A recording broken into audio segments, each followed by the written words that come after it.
Planned Parenthood's primary cause is ending as many lives as they can as early as possible, but even they've weighed in on DACA because every left-wing organization must profess the same views on everything. President Cecile Richards of Planned Parenthood explained why in a statement. She said, we're quoting now, "Here at Planned Parenthood, we firmly believe that every person has the right to live."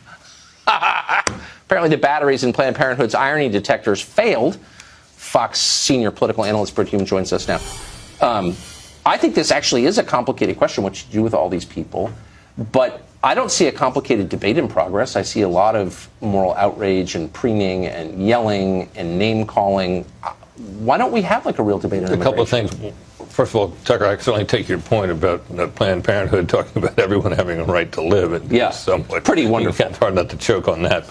But beyond that, what strikes me about all the hysterics and the melodrama about this issue is that if you look at it, for longer than just a few seconds, you realize a couple of things.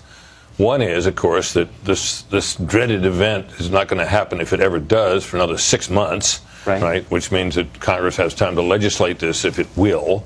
And the president opened a huge trapdoor in the whole thing when he said yesterday that if Congress doesn't act, he's prepared to revisit the issue. Yes. It's pretty clear that he doesn't want to do this, and that he felt, for whatever reason, that not least probably the fact that DACA's constitutionality is deeply suspect, that he needed to draw a line.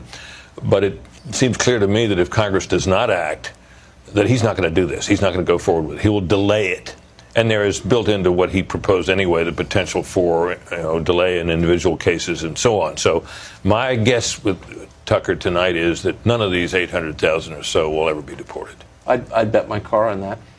More broadly, and it's still early, but the president is not turning out to be as tough on immigration as a lot of his critics feared and supporters hoped.